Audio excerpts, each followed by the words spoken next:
Today is Tuesday, October 12, 2021. Coming up, a Roland Martin Unfiltered on the Black Star Network. Another Michigan city in the midst of a water crisis. Predominantly black Benton Harbor's water is more poisoned than Flint's. In a white town, St. Joseph, right across the bridge, has clean drinking water. A tale of two cities. Just like we said last night, there had to be more Jon Gruden emails. We were right, and he is out of a job.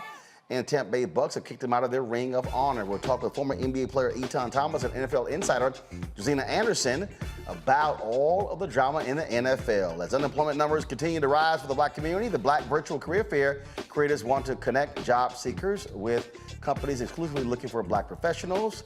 We'll discuss that. In Louisville, Kentucky, they're dishing out $75 grand to a black couple for legally detaining them and searching their vehicle under one condition: they can't criticize the police department.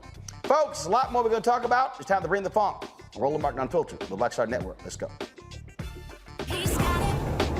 Whatever the miss, he's on it. Whatever it is, he's got the scoop, the fact, the find. And when it breaks, he's right on time and it's rolling. Best believe he's knowing. Putting it down from sports to news to politics. With entertainment just for kicks, he's rolling.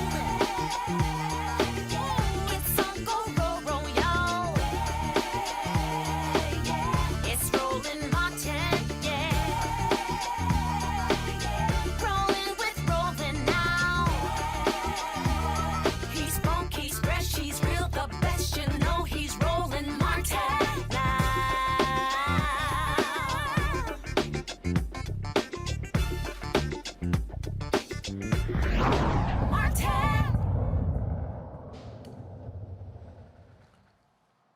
Water crisis in Benton Harbor, Michigan. Very similar to what took place in Flint. Benton Harbor is about 190 miles west of Flint and sits near the shores of Lake Michigan.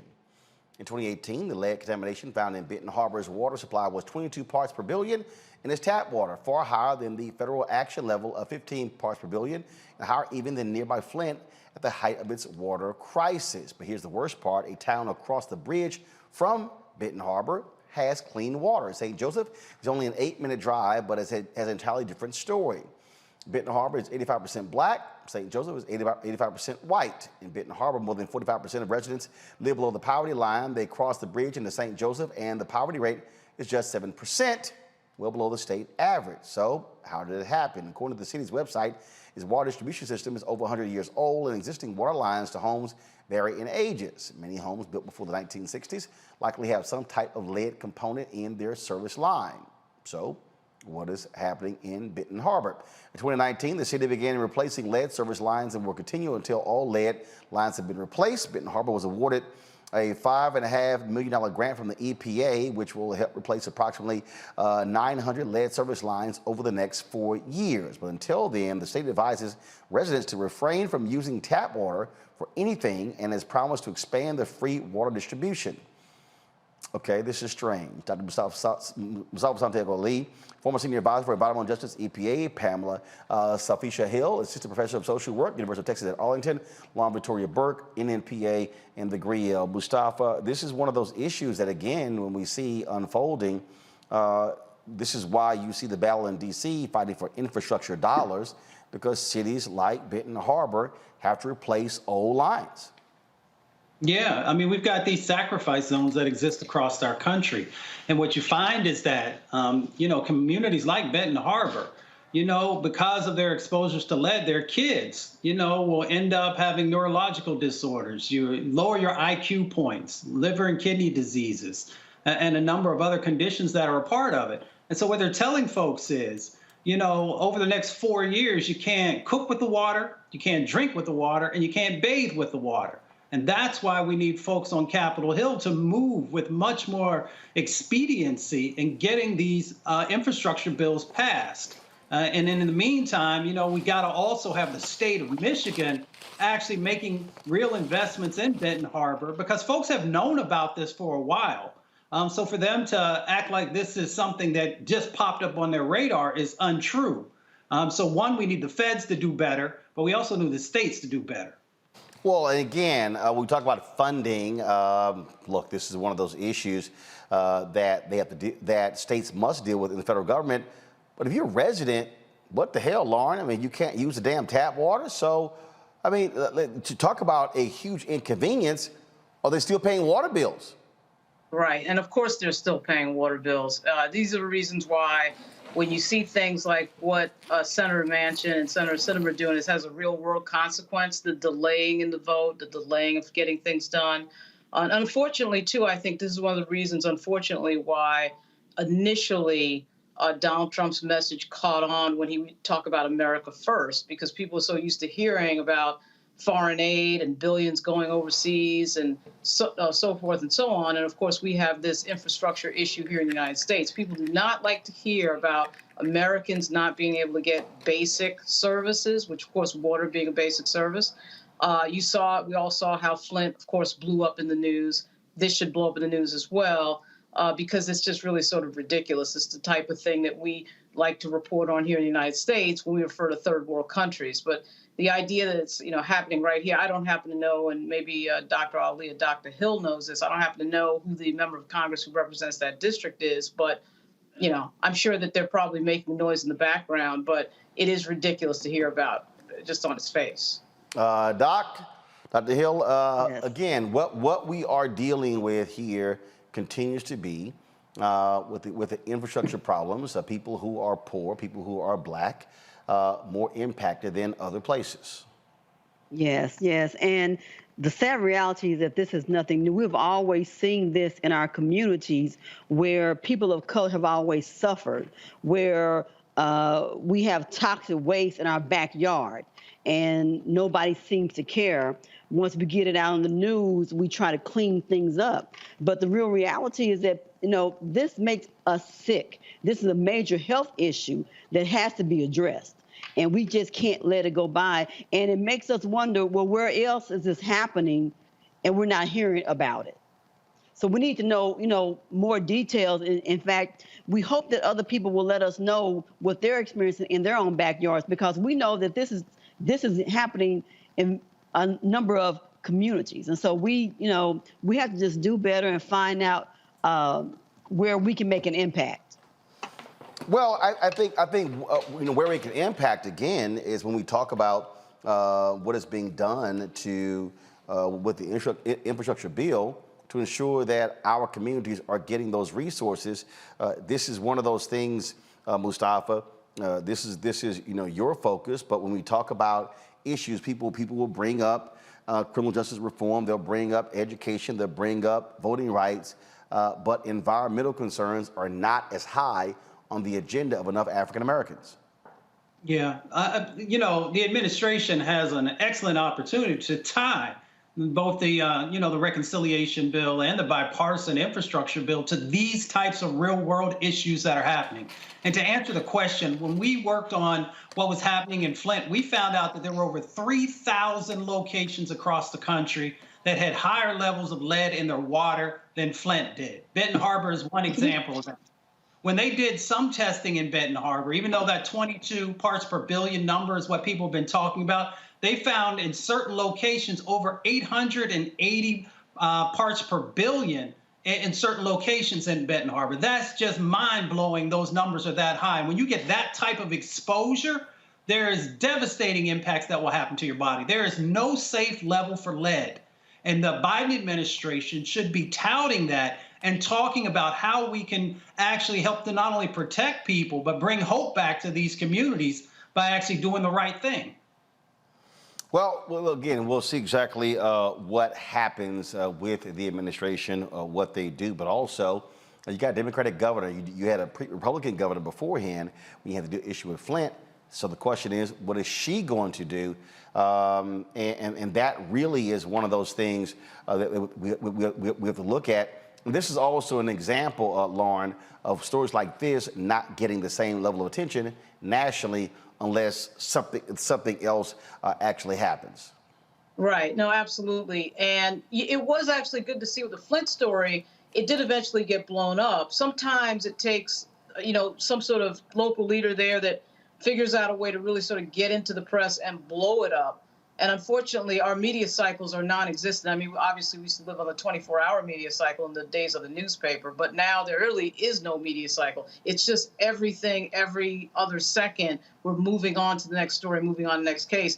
But if somebody can blow up this type of story, it's such an easy story to understand. So it's easy for people to lock into it.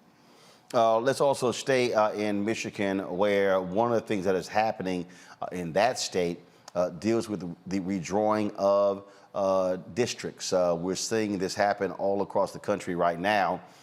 Michigan is one of those places where it is happening. They have an independent commission that deals with redistricting, and black folks are not happy at all with the maps. But here's the deal. The first draft of maps that were released, first of all, the Michigan legislature, Republicans run, favor them. Now, these maps still benefit the Republicans. And so this is what the Detroit Free Press wrote, that the commission is going to have more public hearings before finalizing the maps. While the draft maps are not as skewed as the current GOP-drawn districts, they would generally still favor Republicans, though nowhere near the same extent as the current lines. And so the issue here that we have to look at, and this is where the census comes in, Lauren, that we can't ignore. And, when you have folks say, oh, these things don't matter, this is why it matters, because those who are in charge of drawing the districts, they draw in their favor. And Michigan is supposedly blue, but this is the mistake people make. Blue on the presidential level. When you go outside of the major cities, Michigan, just like Pennsylvania, looks like Alabama. Right. And pretty much because those lines are drawn, by people who wanted to gerrymander and usually weaken the power of African American voters and other minority groups. These commissions don't work. Okay, these independent commissions, they're doing the same thing in Virginia that's happening in Michigan. This idea that you're going to get some sort of objective group of people that doesn't think politically to draw the lines politically is complete nonsense. That is not how it works. Everyone has some vested interest in drawing the lines. And no matter what you write in terms of a ballot initiative, as was done in the case of Virginia, I'm not sure how they did it in Michigan or whatever, there's always sort of this dreamlike idea in everybody's head that somebody's going to come down, some group of people is going to come down objectively and draw lines. It is a political process. You can't take the politics out of it, and people need to understand this is about power, it's about control, and historically, we already know that African Americans' power has been marginalized. So why anybody would think that that would suddenly change because you have a, quote, independent commission is completely ridiculous. And I suspect, without knowing all the details in Michigan, I suspect the same thing that's going on in Virginia is going on in Michigan. But this is what, Dr. Hill, this is what the Free Press writes in their story. Political scientists have noted Democrats have an inherent geographic disadvantage with their voters more likely to be concentrated in densely populated urban areas, while Republican voters are efficiently spread out across the state. That geographic distribution tends to favor Republicans when it comes to garnering seats, even though Democrats often get more votes statewide. Again, I'm comparing Michigan to Pennsylvania. I can even do the exact same thing to Wisconsin. What you're dealing with is, in these places, you have African Americans, younger voters who tend to skew more Democratic, living in the large urban centers. But when you talk about districts on the state level, they're broken up all across the state. If you have Republicans who are living largely in rural parts of these states, they are going to dominate majority of those state seats. And guess what? That's who's in control, typically, of drawing lines. We have the same thing going on here in Texas, as you know. This governor, his commission of folk, they are doing this, of course, purposely to make sure that they are at the advantage. And we see it very clearly that statement could have been dropped right here in Texas because the same thing is happening. And, in trying to get people to understand why our vote counts, this is a perfect example because they're saying, well, let's just do this and this. And we're just not aware, particularly most of us know what's going on, but for so many young people, they don't get it. And as they draw these lines, that means that we'll have less power in our communities to do what we need to do. And it's not surprising that it's happening in other places. And if we pay attention, we see that the Republicans are planning their work and working their plan. And it's going to affect us in a very negative way, as it always has. But Mustafa, how do you counter that, though? Because the reality is the districts are drawn in states where folks are. And so the reality is, if you have these sort of rural places, you're going to have people representing districts that are small population-wise, but still matter in the aggregate because they're going to have more of them controlling the legislature. I mean, it's a tough situation because all the studies have shown us that, people in general are starting to move into more urban settings, and especially folks of color. And there's all kinds of historical reasons for that. But, we're going to have a more diverse set of individuals living in a number of different places to be able to actually efficiently be able to engage in what's currently going on. What you'll find play out here, you'll see it play out here, in the beginning of 2022, when these resources start to move from the federal government. And as you look across the state, these dollars are going to be split up in all these different locations and all these sets of districts. So it's not only about power, it is also about wealth and the distribution of wealth.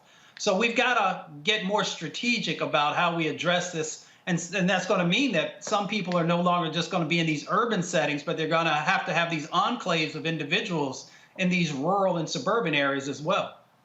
Well, that's really something that look, it's going to stand out as we move forward. And so we'll certainly be talking more about this. And trust me, this will not be the only state where people are yelling and screaming when it comes to how the lines are being drawn. In fact, in West Virginia, there's a battle there, Lauren, because there's a black member who in his district is the world headquarters of a white supremacist group.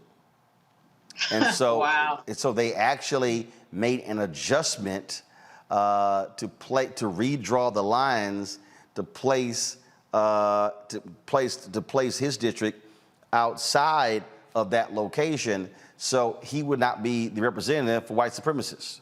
Right. And you always get these sorts of conversations during redistricting. Usually those conversations center around the addresses of the members of the legislature or members of Congress who are involved or not in the redistricting process. But, as we all know, redistricting is very political. It is very contentious usually. I happen to think that people need to stop pretending. How they kind of got wrapped around the axle in Virginia is this idea that they were going to do some sort of, unicorns and rainbows commission that was not going to have any partisanship to it, which was all a fairy tale.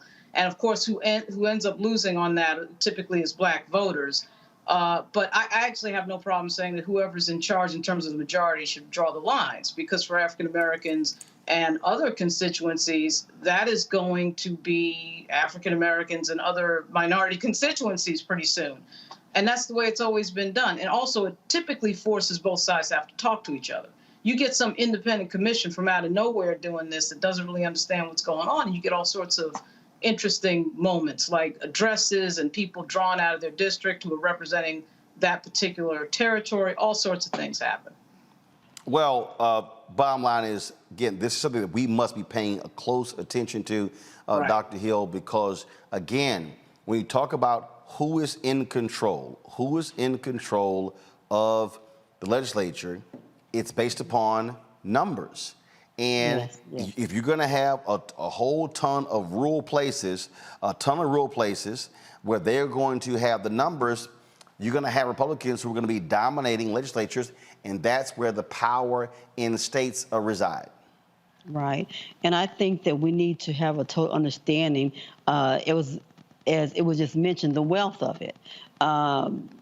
We have to make sure that we are politically educated on issues, that we understand what we need to do. And you're right, as the demographics are changing, what we're seeing is a browning of America. And I think that in the future, this is going to backfire, because the brown folk, we are increasing in numbers. And pretty soon, perhaps this plan is going to backfire again, because we're out here.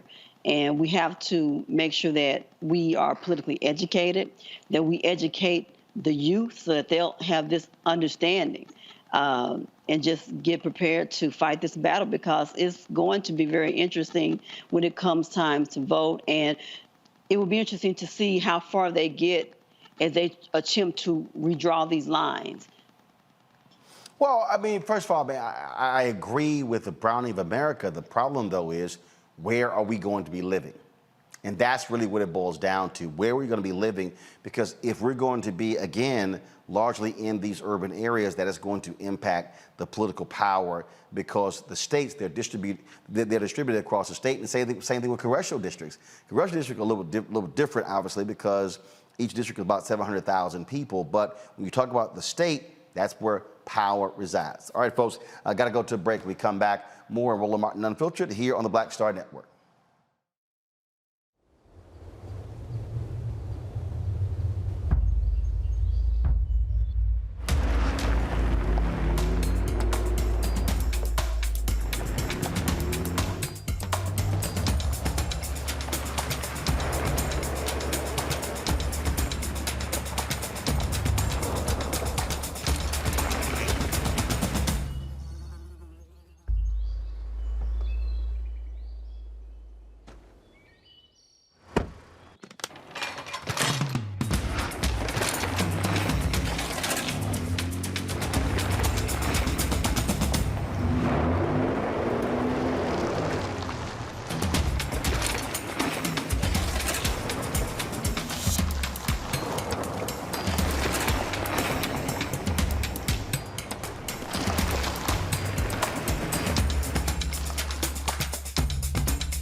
Betty is saving big holiday shopping at Amazon. So now, she's free to become Bear Hug Betty.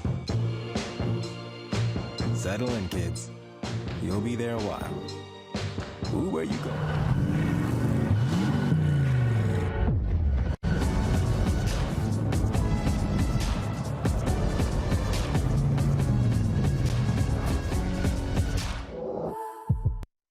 It's Kim Whitley. Yo, what's up? This your boy Ice Cube. Hey, yo, Peace World. What's going on? It's the Love King of R&B, Raheem Devon, and you're watching Roland Martin, Unfiltered.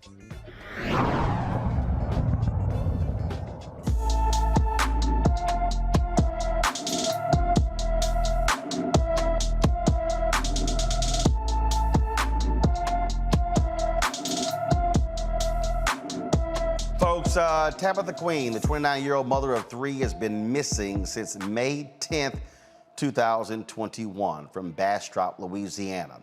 There's a $1,000 reward for anyone with information about the 5'4" tall, 240-pound woman. She has black hair, brown eyes. Again, missing from Bastrop, Louisiana. If you know anything about Tabitha Queen's disappearance, you are encouraged to call the Bastrop Police at 318-281-1322, 318-281-1322.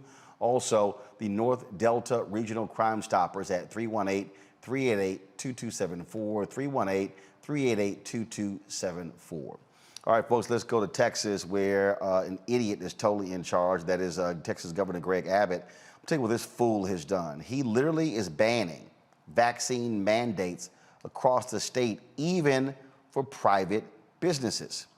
The executive order prohibits any entity, including private businesses, from enforcing a COVID-19 vaccine mandate on workers. The governor is calling on state lawmakers to pass a similar ban and make it law. The executive order is in direct conflict with President Joe Biden's COVID plan. Texas has seen a recent decrease in new COVID cases and hospitalizations. Of course, right now, the state is reporting more than 4 million coronavirus cases. 68,000 Texans have died as a result. Let's go to my panel on this. Dr. Hill, I want to start with you. I mean, if you want to show sheer stupidity, yeah. Here is someone representing a party that's always about, oh, you don't tell folks what to do. They get to make their own decisions. Now you have companies who can set their own policy. He's saying, nope, you can't do what you want to do. I'm going to mandate for you. I thought these were the same people who were against big government. You know, you said it right. He's a fool, he's an idiot, and he is an embarrassment. You know, it's all about power. He wants to be the big dog in charge, apparently, and he keeps doing these idiotic things, and it's putting people's lives at risk. The school district, you know, saying that the schools cannot mandate the children wear masks. A couple of weeks ago, our hospitals were filled with children with COVID. And this fool is saying that the schools cannot mandate children to wear masks. And now he's really lost his mind, his last piece of mind, by indicating that private companies cannot require a mask, that you cannot require someone to prove that they have had the vaccine. It's crazy, and it's embarrassing. Teaching college, I have so many students who are still afraid to even come to campus, afraid to come to class. Every time we have some students who are not feeling well, when they come back, there are other students who are out. And this thing is real, and for some reason, you know, he has this power thing that he's on, and even though he had COVID, I guess that he thinks that, again, you know, he can carry a big stick and make people do what he wants to do, and there's going to be some retaliation. A number of school districts are already suing him for this foolishness, and now he is trying to make it a law where you can't mandate that someone even wears masks or gives their status. It's crazy. It's crazy. Lauren, again, what you're seeing is Republicans vie for the stupid Trump voters. And so it's not about public health. is literally about sheer stupidity. To even say, if you're a private business, you can't mandate COVID vaccine when it comes to your employees. Yeah, it's just so strange how our politics works these days. I mean, the name of the game with this party, with the Republican Party, with the modern Republican Party, is to just be doing the opposite of whatever the Democrats are doing. I mean, I used to joke all the time when President Obama was president, if he was, in some way saying just anything, they were just going to counter it. They're just going to say the opposite. It really doesn't even matter whether it's bad policy or good policy. They're not even arguing about policy anymore. Policy doesn't even matter. The details, the logic doesn't even matter. So the second that President Biden shows up and is into any sort of mandates, the Republican Party takes the opposite position. Simple as that. It has nothing to do with public health or public safety or how many people are dead. We're sitting in here with 715,000 people in our country who have died of COVID. I mean, we are probably going to hit 1 million. It is the biggest health crisis that our country has had in over 100 years. And yet we're in this idiot argument with these, with these governors, DeSantis, Abbott, over stupidity as people are dying. And then the fact that Abbott himself had COVID, of course, that doesn't change anything. You see what Alan West is saying. He's still saying, "Oh, I'm going to fight against mandates," even though he's in the hospital. What does it take? But we already know. We've seen several people die who had made this argument against all the basic protections against COVID, and they went to their death making that argument. I mean, that is how absurd and sad this has all become. That you are willing to die to what? Own the libs? I mean, is that what this is about? It's just incredibly sad to watch. And this is what the Republican Party stands for. And it is pathetic. And frankly, obviously, it's dangerous. Well, I just sit here and when you look at idiots like DeSantis and Abbott, Mustafa, then you have Justice, the West Virginia governor, begging folks to get vaccinated. Then you've got the idiot Republican Tate Reeves in Mississippi. You've got this idiot Kay Ivey, Republican governor in Alabama, using COVID money to build more prisons. You've got the idiot governor in South Carolina, McMaster. I mean, and then of course you got the idiot Republican governor in Tennessee. You have the Arkansas Republican governor, Asa Hutchinson, who regrets his decision outlawing mandates. I mean, the Republican Party, for all of the yelling, screaming about being pro-life, no, I think they're pro-dumb. Well, they're pro-sacrificial. They will sacrifice folks. You know, they place politics over people on a regular basis. We know that COVID goes in these cycles, and we've seen how bad policy from a number of governors and school board presidents and a number of others and mayors in some locations have played into these cycles. Once we start to get our arms around it and we start to get the numbers down, then folks will move forward these types of decisions that then ramp the numbers back up, especially now, because now we're dealing with a number of different variants that are a part of the mix.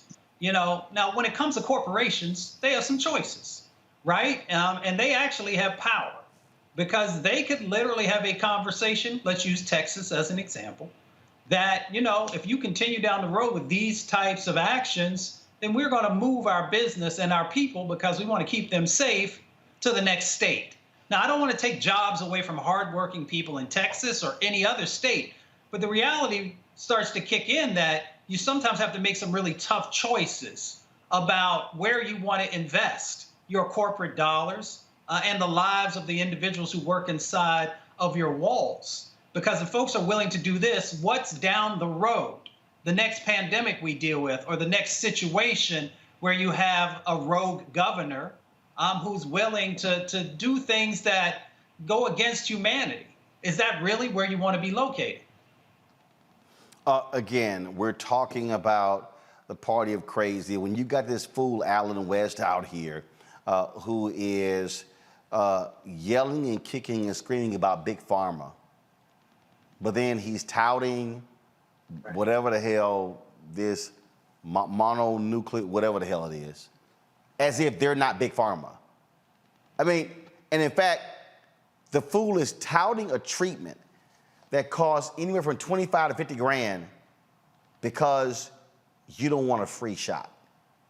Right. Right.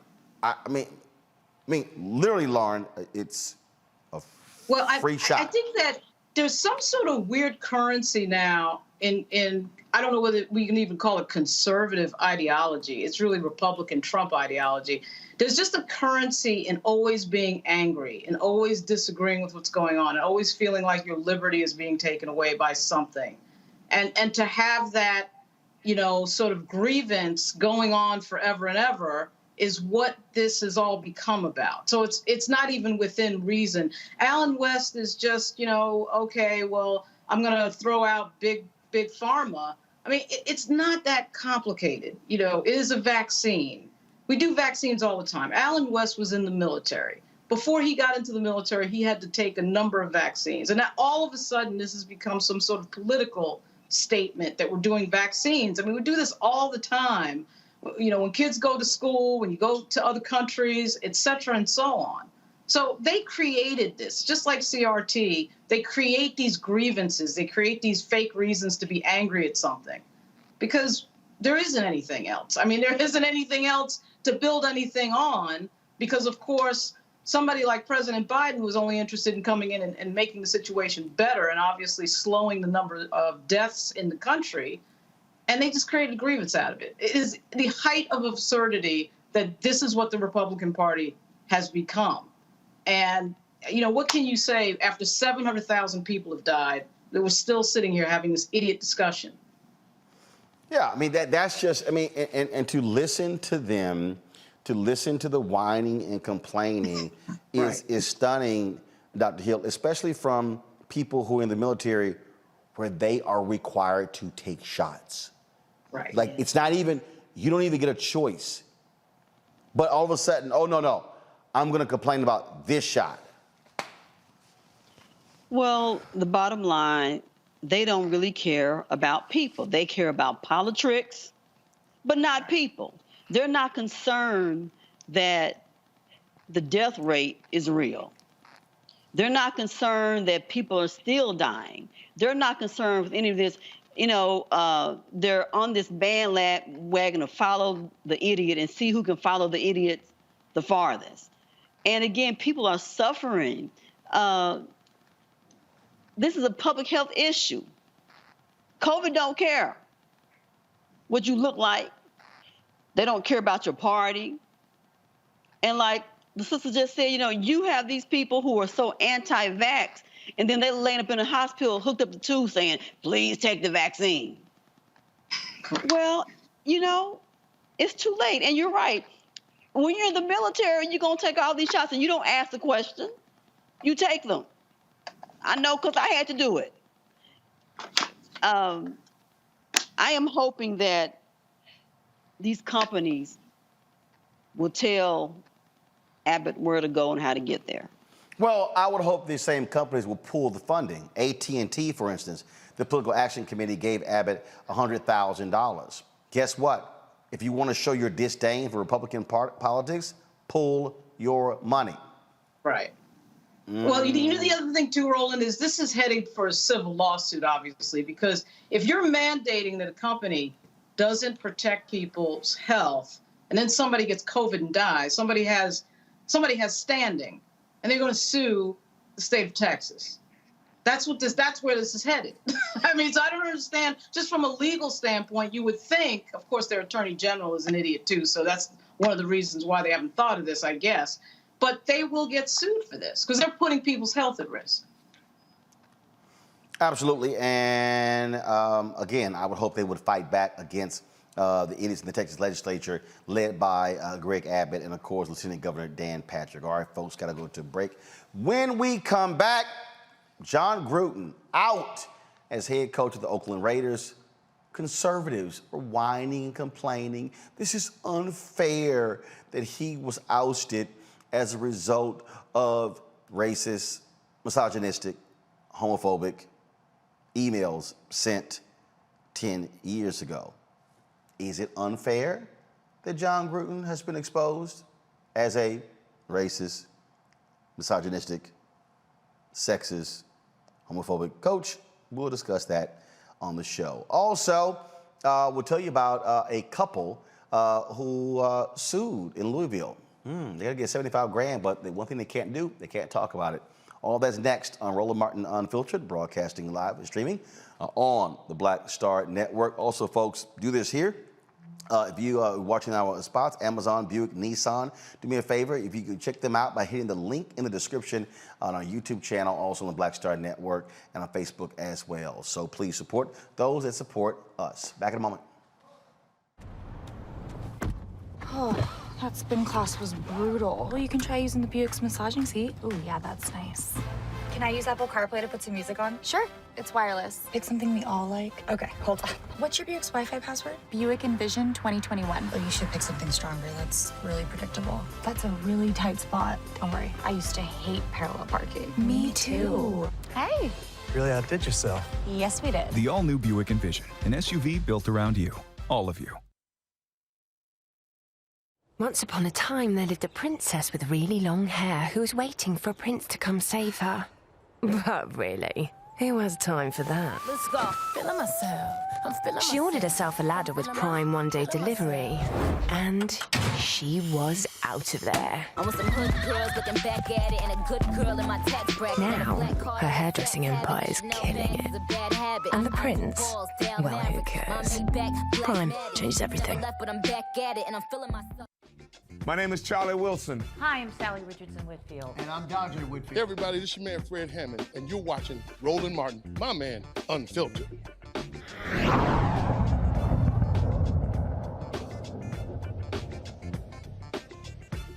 All right, folks, a couple of updates to tell you about. Do you remember that white Tennessee officer who got knocked out for making racist remarks during a wedding?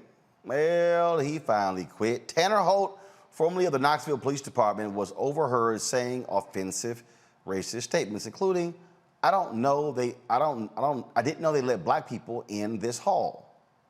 Jonathan Toney, who is black, asked Holt to stop the racist comments. Holt said no. Then Toney knocked his punk ass unconscious. Knoxville officers who arrived at the scene said Holt was very drunk. The internal investigation determined Holt violated several policies in the department's code of ethics, and he quit his job. I don't feel sorry for Mustafa. Nope. You got knocked out. You deserve to get knocked out. Folks asked you to stop saying the stupid stuff that you were saying, so they gave you a pass. You decided not to get that pass, so never mind. I'm going to leave the rest of it alone. Real simple, Dr. Hill. You say racist stuff, might get your ass whooped. Yep, and it be like this sometimes. You know, it's like this arrogance to think that you can just come and say these things and there are no consequences. I don't think so. So I guess this is the Brad to this is Karen's Brad of whatever he is, but he learned something. He learned a good lesson, and hopefully his friends learned the lesson too. Hey, Lauren, I keep telling these people, this is not the kneel down, pray for your crowd. No, it's not. It really isn't. And you would think with all these stories coming out, particularly with the videos that we have of certain things, that you would see less of this and not more of it. And obviously that's not the case. Yeah, I'm like I said, keep acting the fool. Stuff gonna happen. All right, y'all. Minnesota prosecutors say the June 3rd shooting of a black man by U.S. Marshals was justified. U.S. Marshals of the North Star Fugitive Task Force attempted to arrest Winston Smith Jr. on a warrant for failing to appear in court on a gun charge. During the encounter, Marshals alleged Smith initiated a deadly force confrontation by shooting at the marshals. U.S. Marshals on this task force are not permitted to have body cameras, so there's no footage of the incident. Okay, I don't understand that, Lauren. I don't understand what's why U.S. Marshals can't have body cameras? Who knows? I mean, there's probably a million reasons for it. But I can never understand why police are against body cameras, because effectively, it gives you an idea of what's going on both sides. So, I mean, it can protect both sides in their conversation or their argument or a dispute in terms of what actually happened. You have it on tape. So I can never understand. I'm not really a fan of this idea that somehow body cameras are some sort of a problem for law enforcement. I would think that they would want to, I would think if you're not doing anything wrong, there's nothing to worry about with regards to the body camera. Now, here's what's interesting. This was a story that dropped a couple of months ago. This was the Justice Department has agreed for the first time to allow local police assigned to federal fugitive task forces to release body camera video to the public after officer-involved shootings. The story from NBC says federal agents don't wear body cameras, and local police on the task forces had lacked the authority to release their video after violent encounters. To me, this is something that Congress should change. I think every federal law enforcement agency should be required to wear body cameras, Mustafa. Yeah, without a doubt. That's just common sense stuff.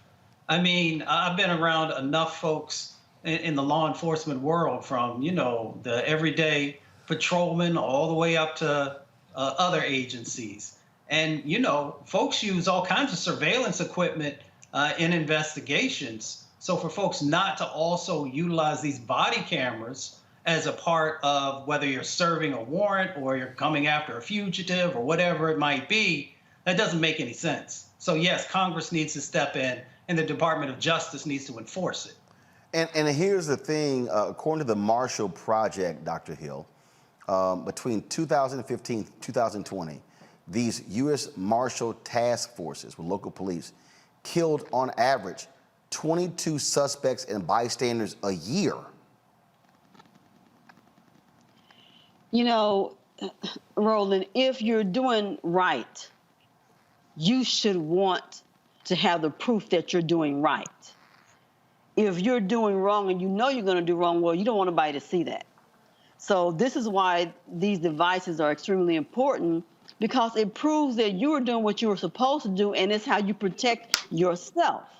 So if you already have that mindset, I'm going to go ahead and do something I have no business doing, you don't want anybody to see that. Here in Dallas, I believe it's changed now, but there was a rule where a police officer did not have to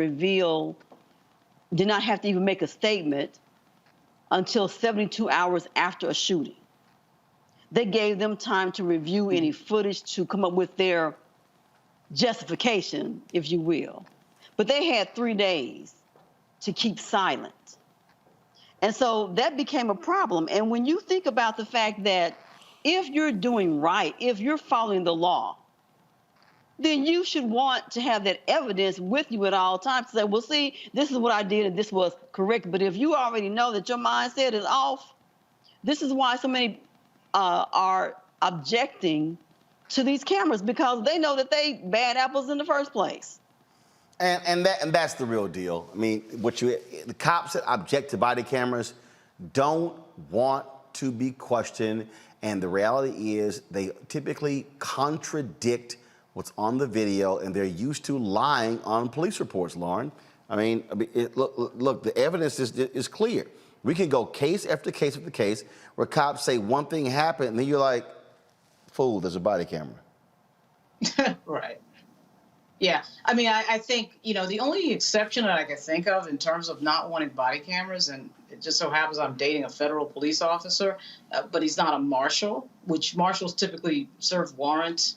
I would think you'd want all that recorded. But in the case of, say, a city like Washington, D.C., with a lot of federal law enforcement are in confidential situations, they're protecting members of Congress or they're at the White House or whatever. Now, that's a relatively small group of people in this country in terms of federal police.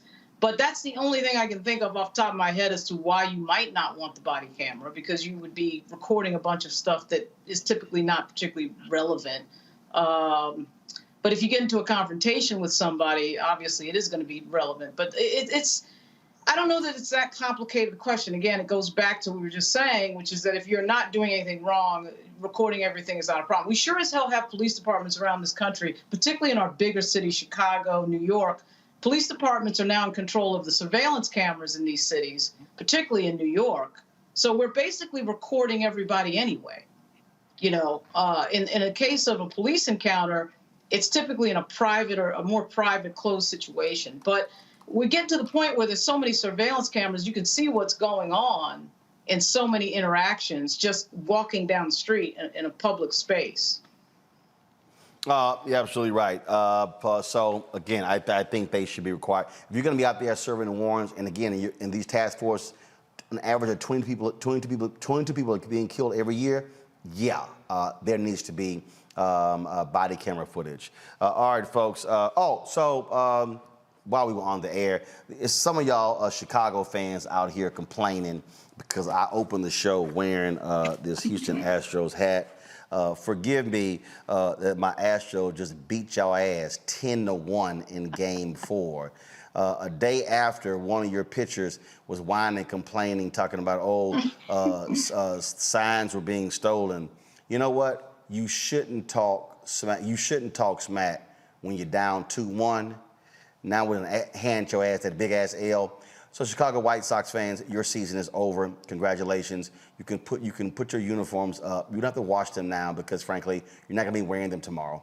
It's all good. So we now go on to the American League Championship Series against the Boston Red Sox. And so looking forward to that and can't wait till we smack Beantown upside their head. And ooh, you know I wanna play the Dodgers in the World Series, so we can shut them up too. All right, y'all, coming up next, we're gonna talk Jon Gruden.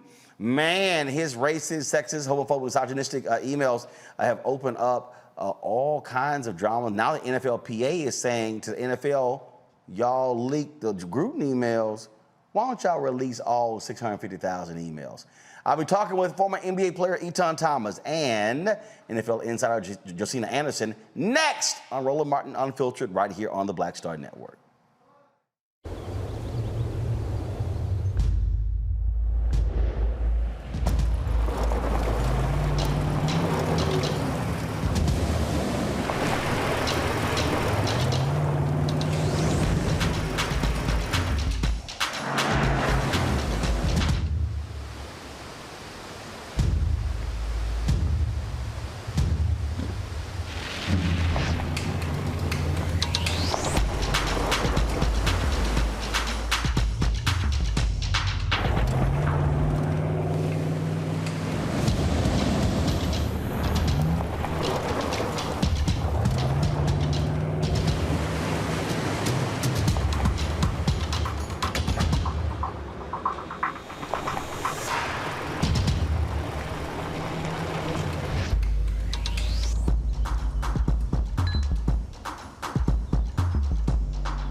Maureen is saving big holiday shopping at Amazon, so now she's free to become Maureen the Merrier.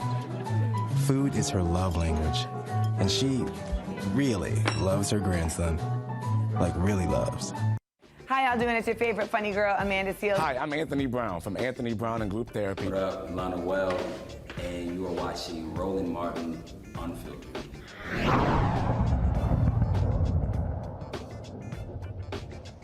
All right, folks, lots of drama in the NFL. Last week, of course, it was revealed that Jon Gruden referenced the size of the lips of the executive director of the NFL Players Association, DeMaurice Smith, in emails from 2010 with Bruce Allen, who was an executive with the Washington football team, formerly the Washington Redskins. He apologized, wasn't fired over the weekend. So clearly somebody with the NFL said, let's go for the jugular. So last night, the New York Times dropped the story think it was around a little bit after 8 o'clock, that of other emails where Jon Gruden used homophobic slurs in reference to Roger Goodell, the NFL commissioner, said that Goodell pressured Jeff Fisher with the Los Angeles Rams to draft a queer player. He made all kind of other comments.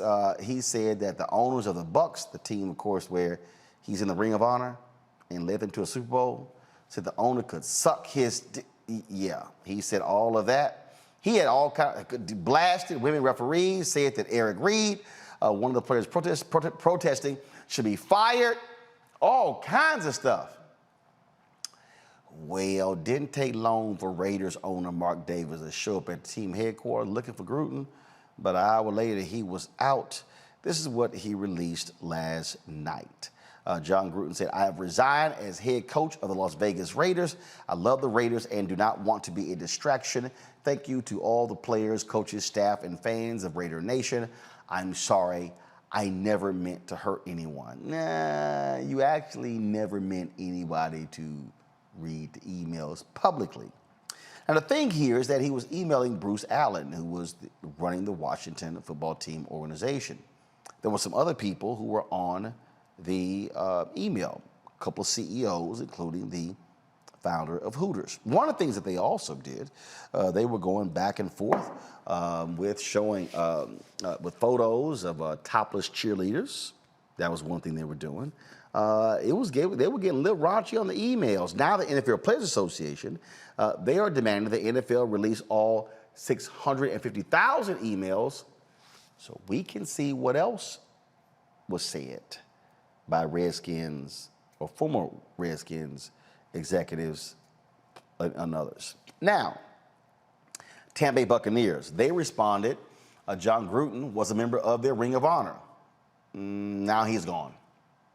And so what is next? Etan Thomas played a number of years in the NBA. He's the author of several books as well, often speaking out on the road. Will be joined in a bit by Josina Anderson, of course, longtime NFL reporter as well. So Etan, what do you make of this whole fiasco?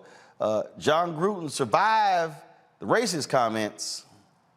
He couldn't survive the homophobic and the sexist comments.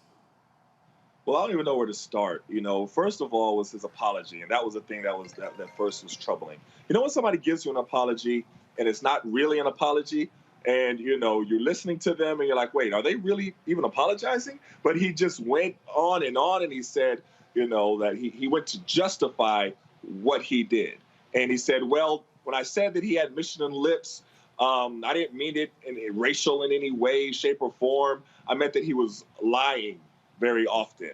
And so everybody was like, lying? I've never heard that phrase before for somebody that has big lips. But okay. And so it was interesting looking at the reactions afterwards. And you saw a lot of people who were saying, well, I've known him for a long time. You know, I've never seen him be racist and everything like that. And then you got a lot of strong reactions from it. You know, you saw Tony Dungy, Mike Tirico, Stephen A. Smith, a lot of people. And I don't necessarily fault them for saying that they never saw that side of him, but I fault him for not being true to who he really is. You know, Malcolm X has a quote that I have more respect for a man who lets me know where he stands, even if he's wrong, than one who comes up like an angel and is nothing but a devil. And the problem is Jon Gruden was presenting himself one way to many of his coworkers, many of his players, many of the people that he worked with ESPN, but it was really another way. And that's the bigger issue here, because I want to know how many more people saw these emails, how many more people that was he conversing like this on a regular basis with. I'm pretty sure this wasn't the first time that he ever used any kind of language like that. But then you have another problem, Roland, and you mentioned it, the racism in the beginning. Some people were like, okay, well, it happened 10 years ago. Maybe we should move on. Can't we all just get along? You know what I mean? He said he was sorry, everything like that. But then you heard a lot of people change their tune once the homophobic statements started to come out. The homophobic emails started coming out. And I'm like, well, wait a minute now. You're the racism wasn't enough for you to think that he didn't deserve a job anymore, but the homophobic comments were enough. And aren't you all kind of making Dave Chappelle's point? Isn't this really what he was talking about? And that's the part that, was it wasn't surprising because we've seen this before, but that's the part that people should really pay attention to. Well, and you talk about all the people who came to his defense. On First Take, Stephen A. Smith said that he should not be fired for comments made when he wasn't even employed by the NFL more than a decade ago. You had Tony Dungy and Mike Tirico on NBC saying we should accept his apology and move on. This was all Sunday. Mark Davis, the owner of the Raiders, nothing happened to him. Oh, but when that New York Times story dropped last night, everything changed, and literally, within 90 minutes of it dropping, boom, he was out. Right, and then that tells you that's the importance of. Hold up, and he resigned. He wasn't fired. He resigned, but I think it was, kind of forced to resign. Like right. What I'm saying is, but it's different when you were fired because by him resigning, guess what? Right. Yes. Now, what's the settlement with that $70 million he was still owed? Of course, much like when police officers are resigned instead of getting fired, the same type of thing. But I think that one of the things that we have to also, pay attention to is, I don't fault them, and I want to keep saying it. I don't fault them for saying the person that they knew and the person that they saw. It was more for, Jon Gruden just not being true to who he really is. But one of the points that Stephen A. Smith said in one of his rants, I think the one that you just referenced on First Take, and he said that you can't go back to somebody's past and, something from 10 years ago and then hold them accountable now, and that shouldn't affect their employment. I 100% disagree with that. I mean, if you're talking to young people right now, the first thing we say is, listen, an employer is going to look at your social media and see the things that you've posted, the videos that you have for a long time ago. Young athletes, the first thing that a college is going to do is go and look at your social media. That is the world we live in. So for Stephen A. Smith to say that Jon Gruden shouldn't be held accountable for what he's done in the past, that's completely incorrect because that is the world that we live in. It is. I want to bring in Josina Anderson, a longtime NFL reporter. Of course, she joins us right now. So, Josina, I can't hear you guys. He can't hear? Yeah, I can hear you now. Okay. All right, there we go. All right, so what do you make of this whole drama with Jon Gruden and these emails? Did someone in the NFL say, we want him gone?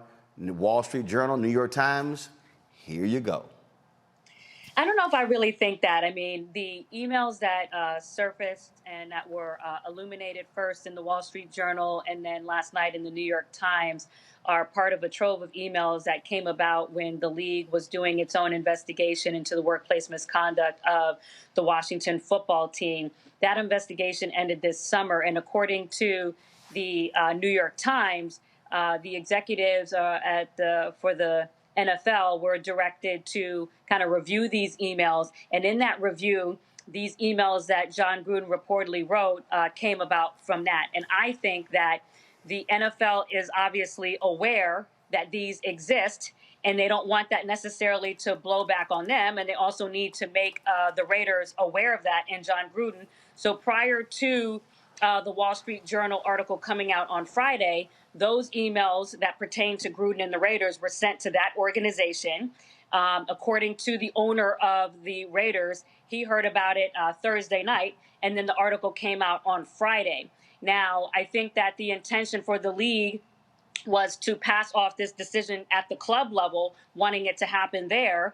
And then, when additional when it didn't happen, that Jon Gruden resigned or was let go, then you saw these additional emails come to light in the Wall Street Journal that then created the outcome that we see now. So that's kind of how I think about it. I would say that initially when I talked to Raiders players, when the first comment came out in regards to the NFLPA executive director, DeMaurice Smith, I can't say that I heard a lot of anger amongst the players. I was hearing people say that, well, he didn't say the N-word, or, they took it as a joke, or, They took it as, you know, not reflective of the man that coaches them every day, so to speak. And then last night, when the New York Times article started to drop, and it did include other, you know, comments and language of offending other groups of people, and the situation became a bigger thing, then that's when I sensed that the gravity of the comments from Jon Gruden began to weigh on them. And like you mentioned, Roland, just within 90 minutes, he issued his resignation, although I did interview KJ Wright, and he said that, you know, they did not hear from Gruden after that, like in terms of him directing his departure or his last comments to the team, I would say. Well, see, this is I mean, Eton, when you hear that, sort of how the players just, oh, is that the person we know? Okay, Jon Gruden is not going to walk up to some black player and call him the N-word. Right. Okay, one of the players who came out as gay plays for the Raiders. Jon Gruden wasn't going to walk up to him going, you know, I don't want you queers in the NFL. But the reality is, he revealed his true self in what he wrote to his other white male buddies. Yeah, and what they're saying, Roland, I'm sorry, what they're saying, Roland, is that I know what you're making. You're making the distinction between what is said in public versus what is being said in private. What I'm hearing some of the players that I talk to say is that regardless of that, and they're not necessarily denying that, obviously there is, you know, two sides to of this man, right, from what we know in public versus private. But what they're talking about is just the experience that they have with him in person, though I hear your point, that necessarily wouldn't be revealed, you know, when he's coaching them. So I agree. At all. Go ahead, Eton. No, I agree with what you said 100%. You know, and you hear people all the time, you know, you hear these big mass murderers, you know, they go and they talk to their friends and they say, no, we've never seen them even, you know, hurt a fly. Well, he just didn't show you that side. You know, and I think that one of the things that we have to also understand is the dynamic of coach and player. So he's not going to reveal his true self to his players many times because he still wants them to be on board, and he has a certain dynamic of a relationship with them. So once he leaves the football field, once he leaves the office and goes, so the thing about it is, and this is not an isolated incident. This is probably how he talks all the time. So I want to know who else was receiving these emails, what was their responses, you know, what was the level of their interactions, and really more and more of these emails. Because he said something about Eric Reed, and this goes back to Kaepernick and the whole collusion suit. Because I want to know, you know, how much can they really uncover to really show the collusion of, effort by all of the NFL to keep Kaepernick and Eric Reed and all those and punish them. So that's the part where, you know, you even start going back even further. And of course, we don't know the details of the settlement that Kaepernick had with the league still. But I have to think that, well, you know, maybe if he was a little bit more patient, didn't settle at that time, you know, more collusion would have easily been able to come out because they were having conversations like this. We just saw what he said about Eric Reed. I'm sure there was a lot more after that as well. And the thing here, Josina, now the Players Association is saying, release all the emails. The NFL conducted an investigation, very tight-lipped, so obviously it was selective what got released. Now the Players Association is saying, all right, drop it all. Let's see what everybody said.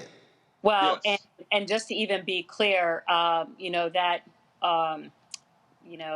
article came out from a colleague here.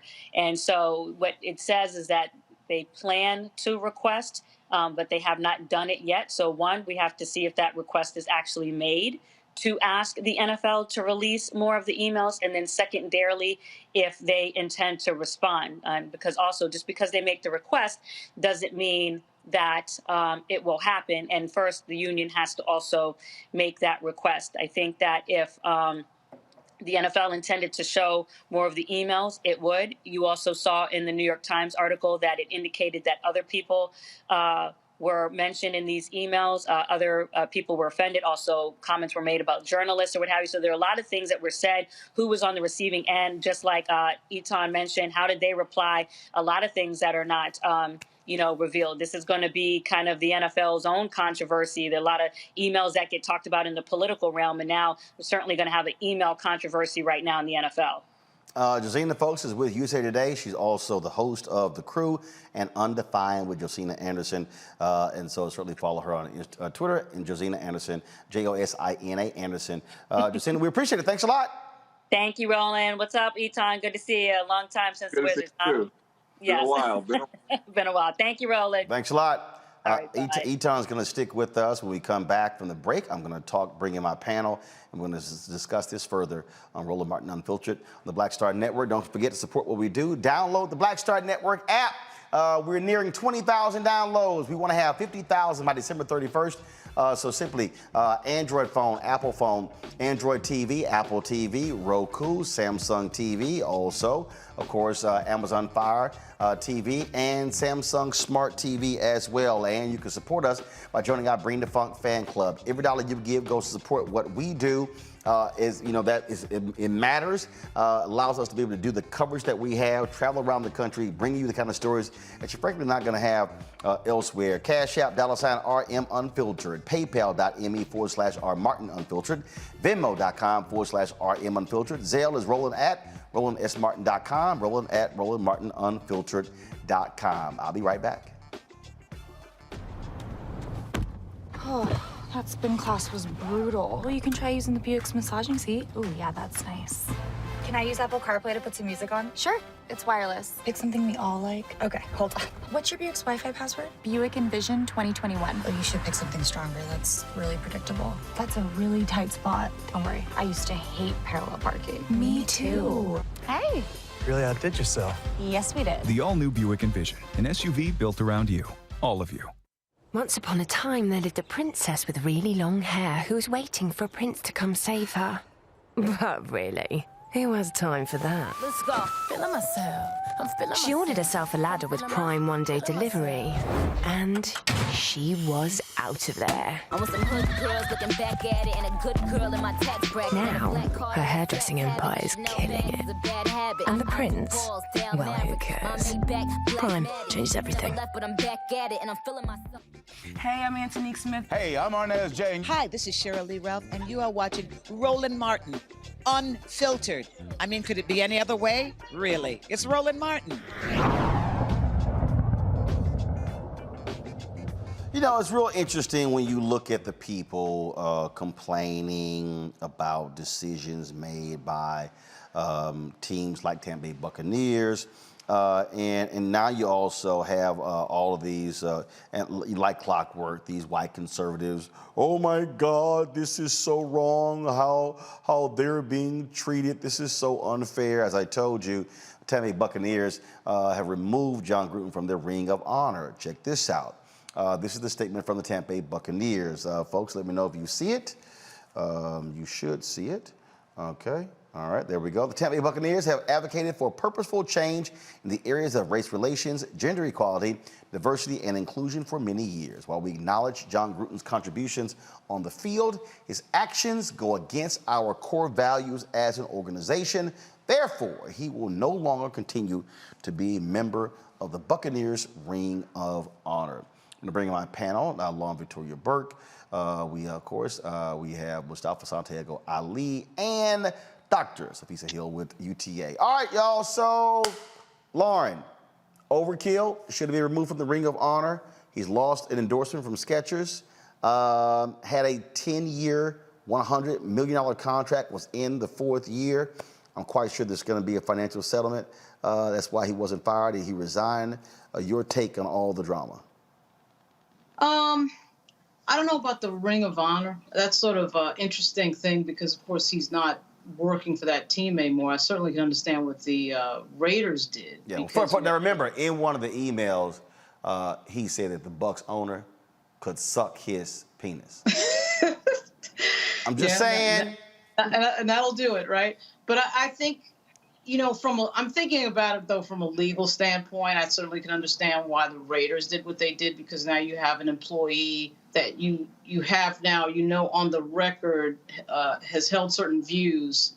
And those views, of course, can be translated into contemporary actions and decisions. And then you get into, I'm sure the general manager of the Raiders was like, you know, he's got to go because you get into a legal morass with that very king just on that count.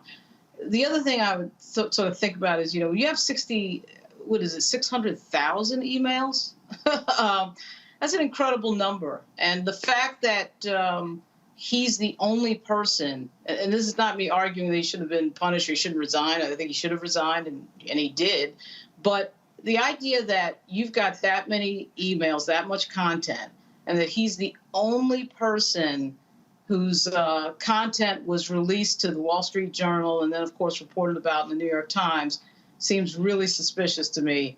And when I read what he had said, which I won't repeat because I think my mother is watching this show, what he said about the commissioner, Roger Goodell, indicates to me that someone in there who was in control of these emails had no problem releasing certain parts of that to the media, knowing full well what the end result of that release would be. And this is not an argument in favor of Jon Gruden being, right in any way.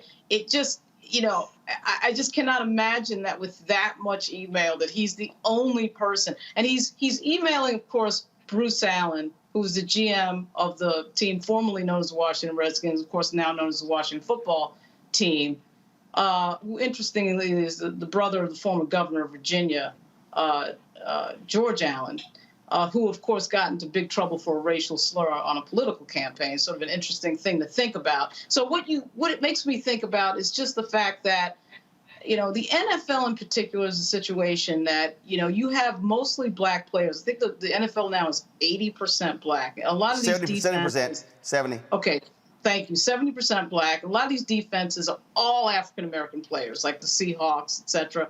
And you have this white male power structure, not just with the journalists that cover the NFL players, but, of course, the owners and the coaches. And there's just something wrong with that. There's this, almost plantation sort of mentality. We heard it, of course, in media terms in basketball with the shut up and dribble thing. But these players are making billions of dollars for these people. Billions of dollars. These players are the reason why people come to these games and watch these games. They're the reason for these TV contracts. And you have this almost all-white power structure making money off of them. And then you have stuff like this happening. And when they speak up about things that concern them, like say police brutality, for example, they're told to shut up. And so in watching what happened to Colin Kaepernick, which we all know about, and seeing something like this, which is an inside game, and I understand that Gruden, of course, worked for ESPN and not the Raiders at the time, but he's emailing the GM of the Washington Redskins, the formerly known Washington Redskins. So that right there tells you that there is a two-tier system, obviously, that we're all aware of. Oh, of course. I mean, look. Amazing. Bottom line is this here, Mustafa. The NFL is a white male-run organization, period. And what you have is you got black talent, you got white folks running it.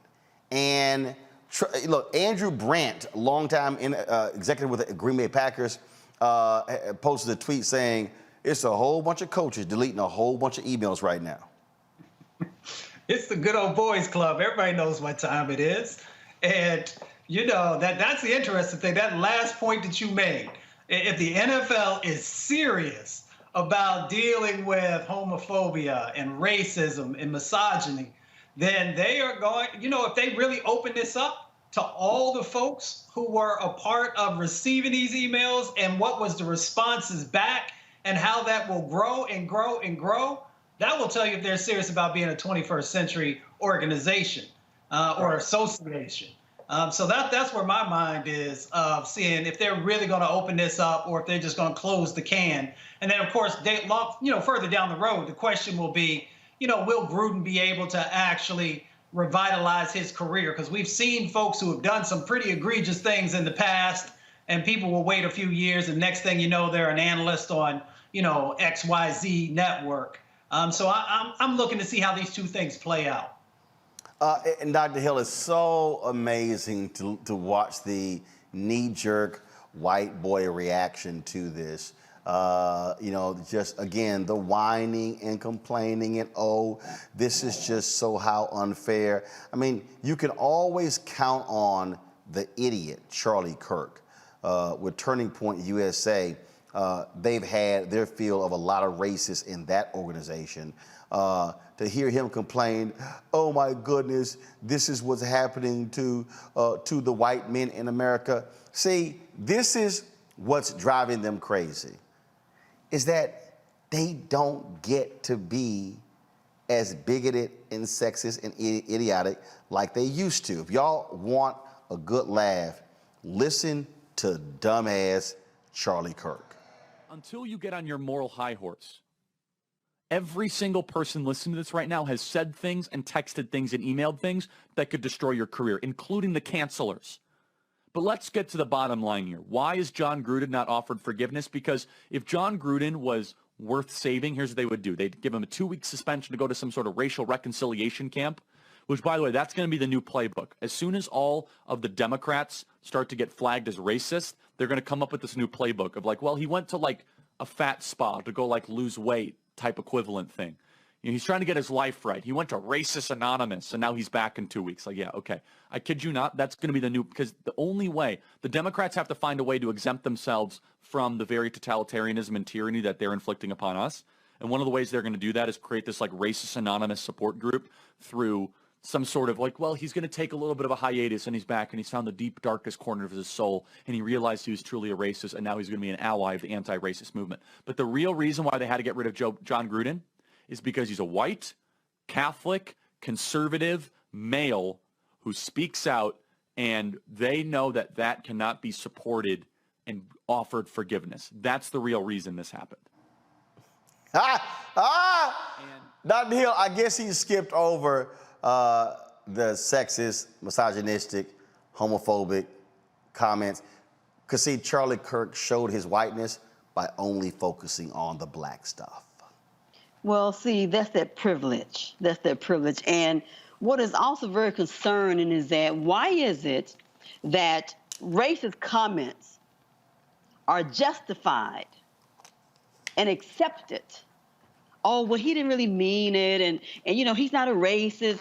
And the bad thing is that when we do it, okay? But, oh my God, you're homophobic. Help me to understand this, that it's okay to be racist because you really didn't mean it. You really didn't mean it. And, oh, you know, we have to protect our poor white guys because they're suffering and, oh my God, you know, they can't be free. Really? I'm done with that. We cannot allow people to openly say these things and then we justify their behavior by saying, well, he's not, you know, I've never seen that. He's really a nice guy. He didn't mean it. You know, it just got out of hand. And of course, you know, when he wrote these comments, what was the response from these other boys in the good old boy, you know, club? What did they say? Yeah, right.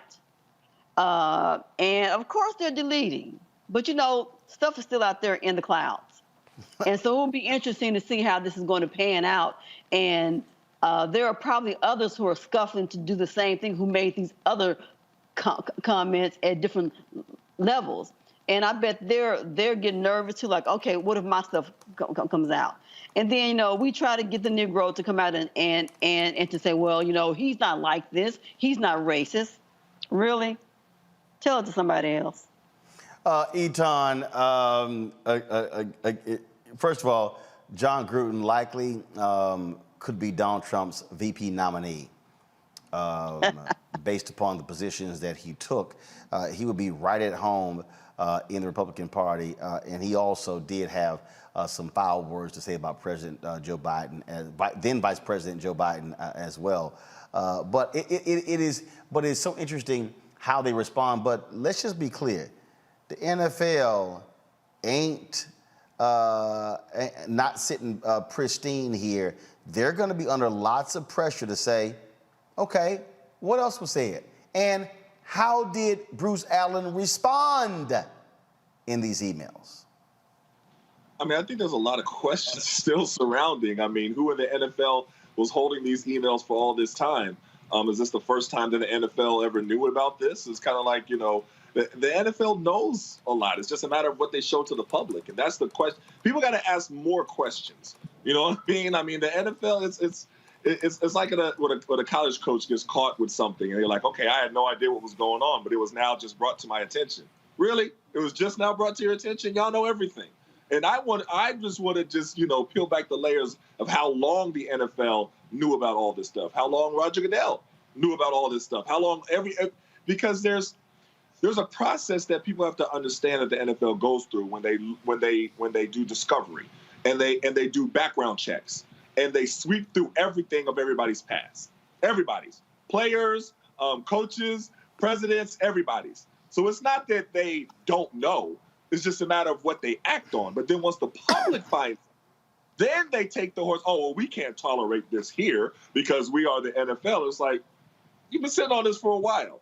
And that's the part that I want to, you know what I mean? We hear them acting all surprised about these emails now, but I'm pretty sure they've had it for a while. Yeah, they've had them for a while. Gruden has had those thoughts for a while. And now, look, he made $30 million in the last 3 years. Now he gets to sit on the sidelines, and trust me, I'm quite sure there's going to be a financial settlement with Raiders owner Mark Davis, and so he'll be just fine. And like I say, don't be surprised that he's going to be the next speaker at a Donald Trump rally, and then probably defended to the hilt by Megyn Kelly. And so it goes. Eton Thomas, I appreciate it, my brother. Thanks a lot. Oh, always a pleasure. Thanks for having me. All right, folks, got to go to a break. When we come back, more Roland Martin Unfiltered on the Black Star Network.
Maureen is saving big holiday shopping at Amazon. So now she's free to become Maureen the Merrier.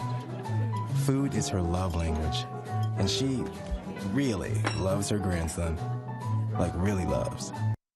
Hey everybody, it's your girl Lunel. So what's up? This is your boy Earthquake. Hi, I'm Chaley Rose, and you're watching Roland Martin Unfiltered.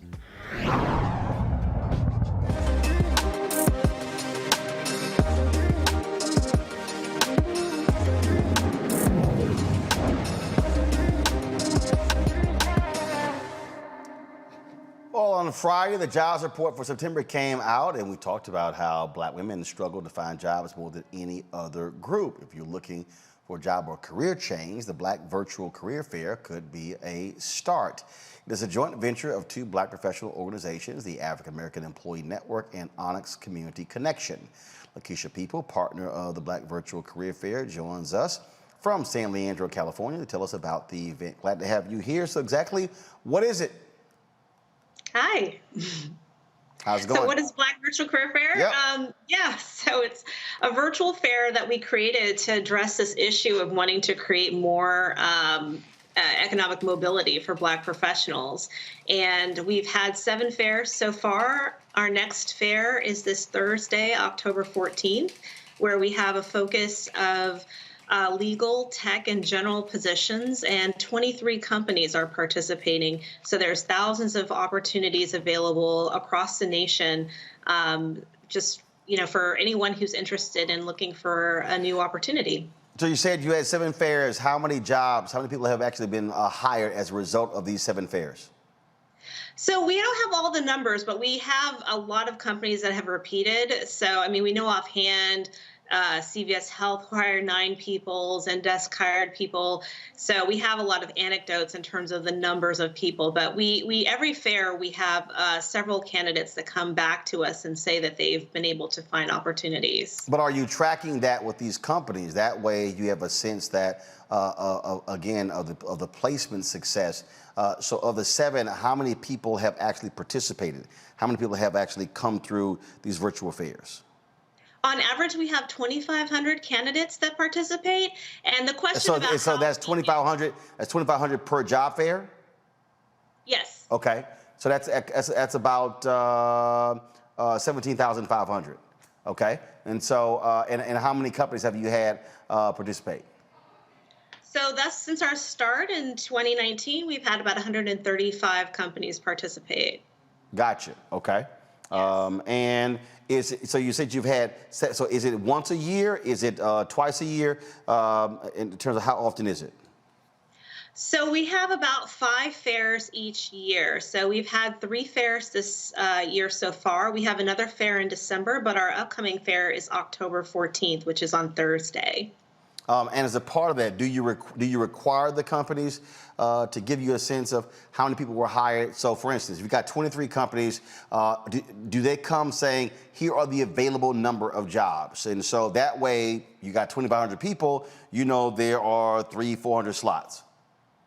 Yeah, so they post an unlimited number of jobs. For example, I know Accenture has almost 2,400 positions in their organization alone. That's where it's a little bit hard in terms of tracking, like how everything goes in terms of the hiring process. But yeah, every company has several roles. And so this is a real career fair in terms of this being about real opportunities for Black professionals. Questions from my panel. Dr. Hill, you first.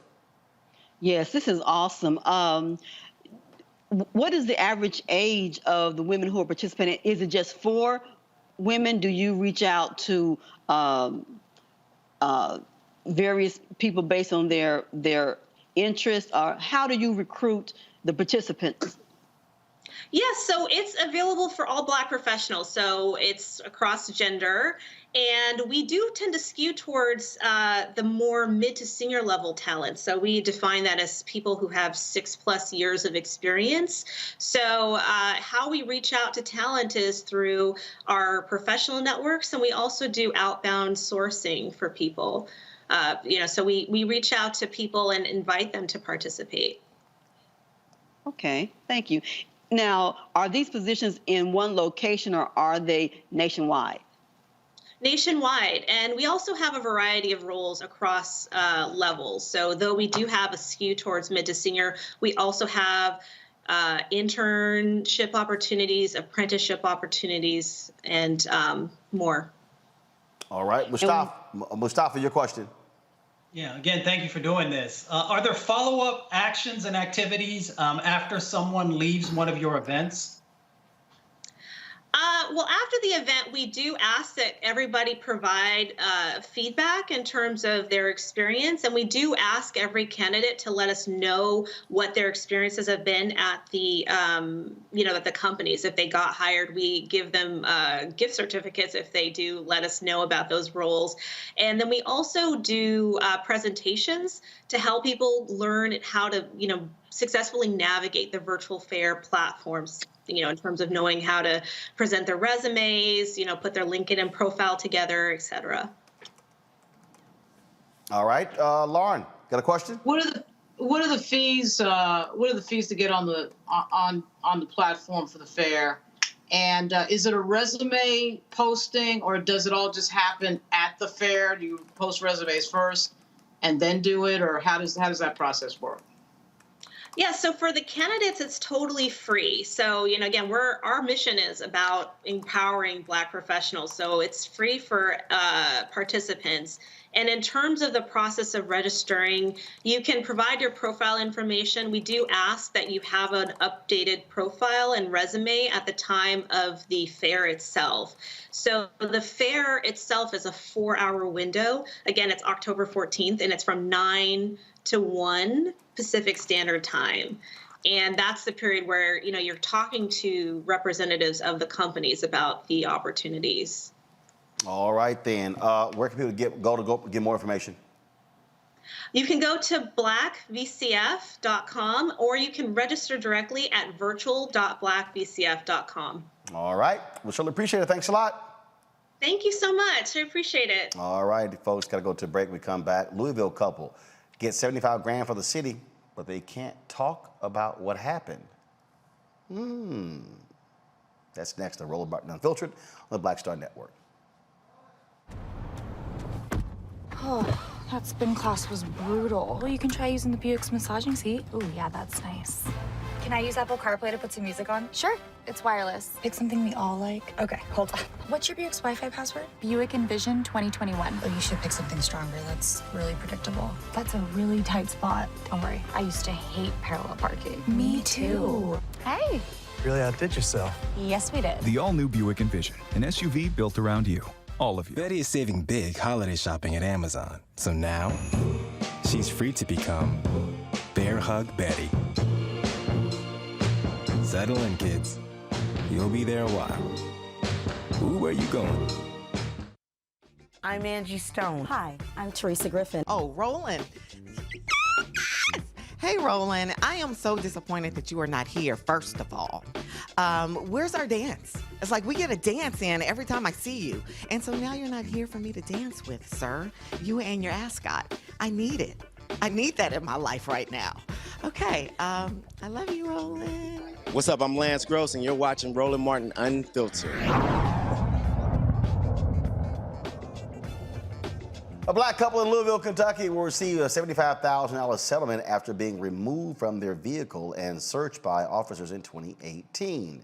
Demetria Furman and Anthony Parker Sr. will get the money under one condition. Neither the couple nor their attorneys, y'all roll the video please, can criticize the Louisville Metro government or the police officers involved. The couple and Parker's 9-year-old son had just left their church when officers pulled them over for allegedly not using a turn signal. Really? Really? However, guess what? The body camera footage shows Parker did use his turn signal. The couple believed they were pulled over because of their race and they were driving a nice car. Two of the officers involved in this incident are being sued in another case for stopping and searching a teenage boy for making a wide turn. One of the officers, Kevin Crawford, resigned and now works in Indiana for Jefferson Police Department. Watch this video. He was already over in the... I got to do it like that for it's broke. I got you. That's the reason why, man. That's the only reason, man. Is that the only reason? Do what? Is that the only reason? Yeah, just because your turn signal. Okay. Are there any weapons or drugs in the car or anything like that? I just left church, got my son with me, my baby in the car. So there's no guns in the car? Any knives? No narcotics like that? Awesome. Man, your hands are shaking like a leaf, brother. Even your faces. I just like people to be honest and straight up with me, all right? Do you have your driver's license? Yes, sir. My license is...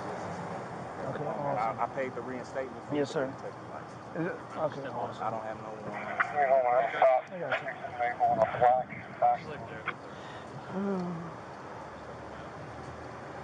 you. Is this your vehicle or somebody else's? My girlfriend. Okay. It's ours. Is this your son or? That's my junior. Yeah, we left church. I just gave that guy some change. Damn sick. Yeah, he's working now, but... I got you. Man, do me a favor, put your hands on the steering wheel for me? Appreciate it. Man, before I have you exit the vehicle, you have any weapons on you? Any guns? Awesome, man. We're mainly concerned about that. Just left church. Hey, I'm going to get him out, I'm going to get Dad out, and we're going to go to the back, and then we'll get you out here in a second, okay? All right, man, when you exit the vehicle, keep your hands visible all times, all right? Don't put your hands in your pockets in the front. I'm not, bro. Go next. Come pull my pants up, too. Yeah, I'll get them for you. Okay. So nothing on you get in trouble. You might have a check real quick? Go ahead. Anything in the car gets you in trouble? Man, nothing. You need a mile with your check, right? Man, appreciate it. We'll get you right.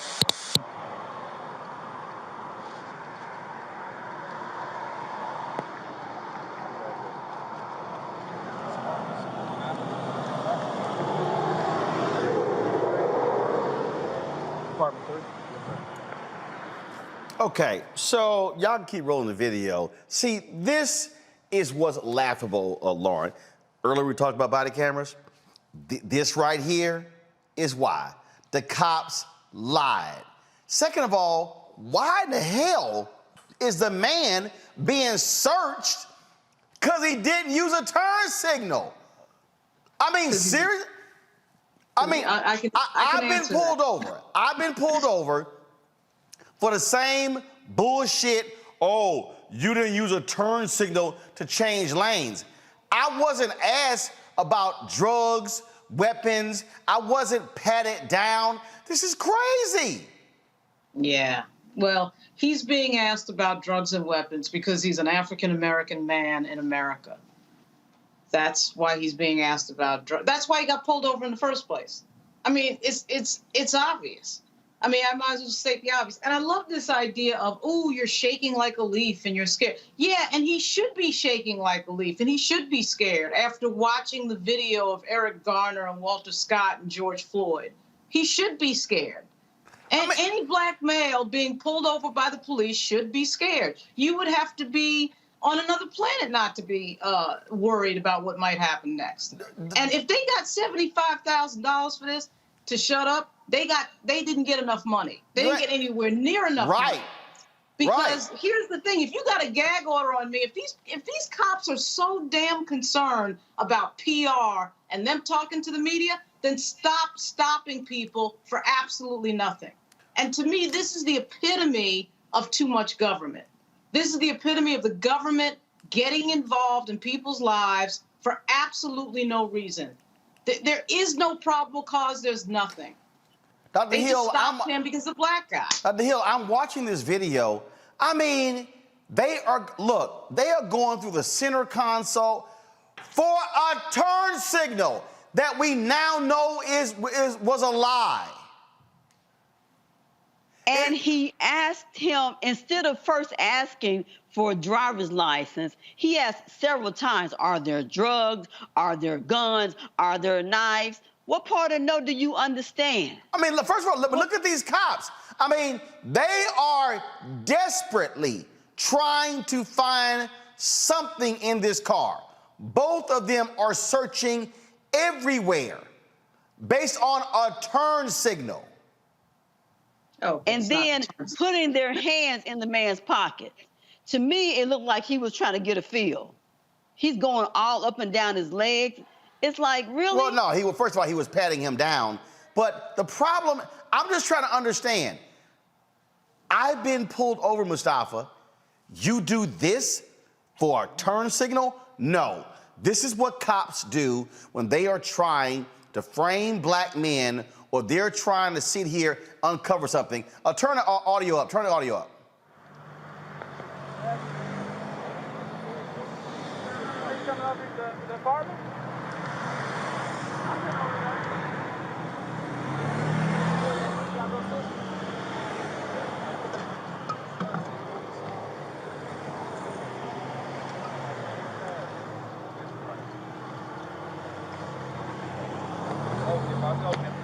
I got you. I appreciate it.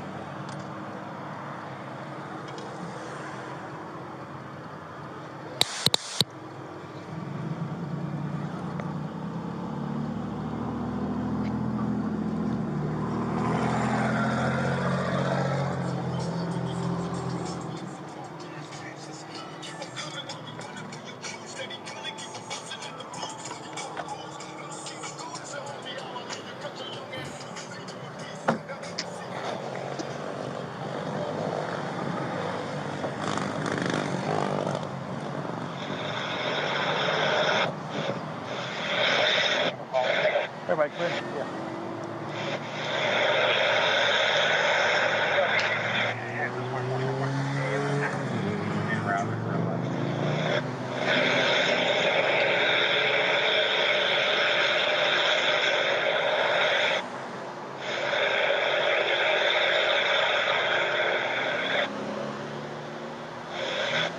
Yeah, give us a couple more minutes and be out of here now.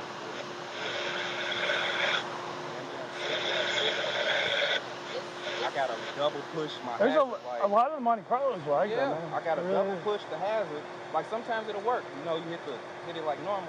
But then sometimes I got to double push the hazard for the clicker to even come in. So that's probably what happened. Like I didn't even know I didn't use it. I used it, but I didn't know it didn't come on. I got you. Never mind. You good? Yeah. Sweet. All right, man. I'm not gonna harp on the OL or nothing like that. Appreciate it. No problem, man. You guys are good to go. All right. Have a good day.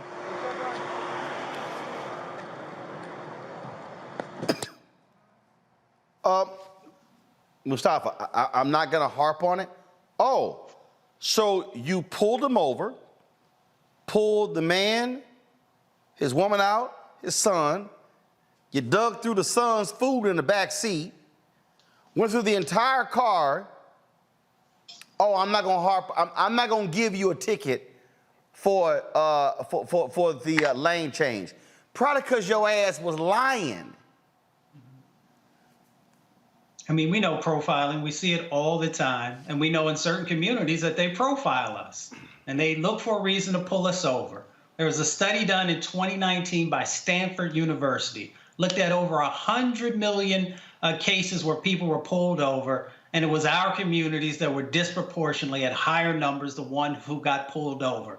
And there are a number of subsequent studies all across the country that continue to show the same thing.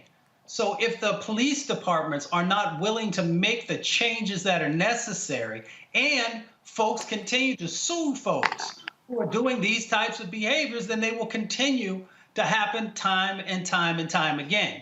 And let's just close it with this also. You know, because they were looking for drugs. That's what they were really looking for. There you go. And so they continue to do this stuff inside of our communities. But there are a number of legitimate studies that have been out there that show that white brothers and sisters actually use drugs at a higher rate than our communities do. And if you want to go into white communities and start pulling folks over, I guarantee you that you will find folks who have prescription drugs without the prescriptions. So, you know, it all depends on which parts that you actually want to enforce of the drug laws. And it always goes back to our communities because they see us as easy prey. They see us as folks who will do what that brother did. And I understand he had his family with him. He didn't want any drama. But they know that we're least likely to also bring a case in the past against these police procedures that are going on, these illegal and disproportionate sets of actions that continue to happen inside of our communities. And that's why we continue to say, I know I continue to say, that when they do this stuff, you got to sue them, because that's one of the ways that they're eventually going to have to make a change, because eventually these police departments and these county budgets and others will get broken if they continue these types of behaviors. I wish that they would have been able to tell the fullness of what was going on, but since they have the gag order because they agreed to the settlement, then you'll never really know what happened in this instance, but you'll know in a whole bunch of other ones. Well, we did see what just happened, and they must have sued or must have taken some civil action because they got the $75,000, which is a joke for what we just saw. That was a complete Fourth Amendment violation. What we just saw, it was a complete Fourth Amendment violation. And you know that we've arrived when we've seen Charlie Kirk and Ted Cruz and Rand Paul bitch about these types of things when it happens to black people in the same way they bitch about liberty and everything else when it's a vaccine for a global pandemic.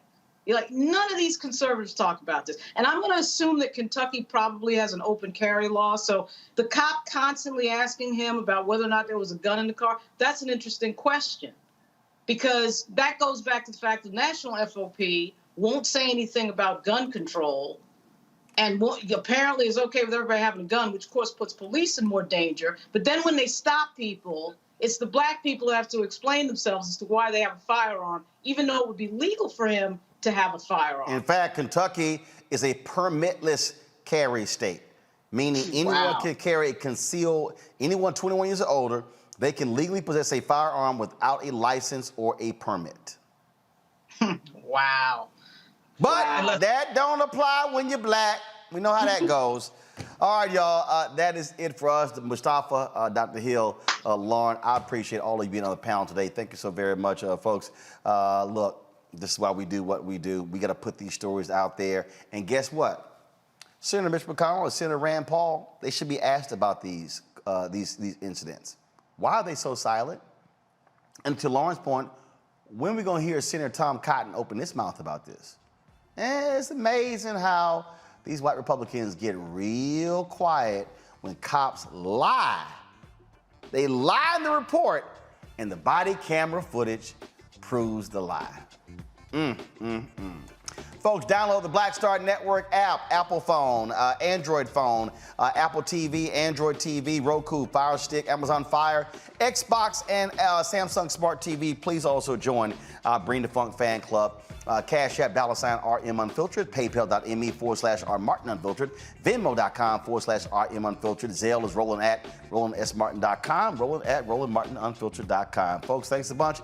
I'll see you guys tomorrow. Oh, yeah, and big ups to my Houston Astros for handling y'all. Mustafa gonna wear a hat. I'm gonna wear a hat. So, shout out to my Astros. Whooping up on the Chicago White Sox 10-1 today, winning that series 3-1. Now we advance for the 5th consecutive year to the American League Championship Series. Time to take on the Boston Red Sox. Go Stros! Holla!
It's time to be smart. Roland Martin's doing this every day.